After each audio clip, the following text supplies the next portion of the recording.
Hello সবাইকে। তো আজকে আমাদের বাড়ি হবে ঘাটকোল শাক, আর এটা আমি বানাবো। তো ভাবলাম তোমাদের সাথে শেয়ার করি কি করে বানাই। তো এই যে দেখো, শাকটা ধুয়ে জল ঝরতে রেখে দিয়েছি, আর তারপরে কিছু আদা রসুন আর একটু কাঁচা লঙ্কা চিড়ে নিয়েছিলাম।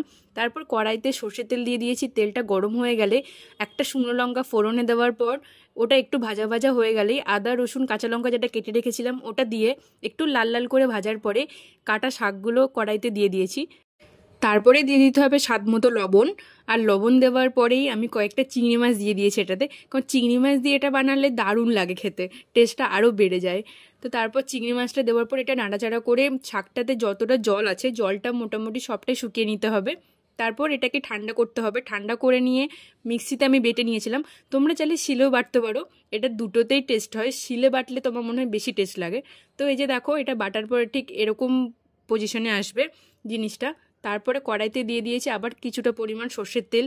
তেলটা গরম হবার পরেই দিয়ে দিয়েছি কালো জিরে। আর কালো জিরেটা একটু ভাজা ভাজা হয়ে গেলে পুরো শাকটাকে দিয়ে দেবো। দেওয়ার পরে শাকটা এমনভাবে ভাজবো যেন ওটাতে কোনো জলই না থাকে। এই দেখো, কোনো জল নেই, জলটা পুরো শুকিয়ে নিয়েছি। আর এই যে দেখো, আমার ঘাটকোল শাক তৈরি হয়ে গেছে।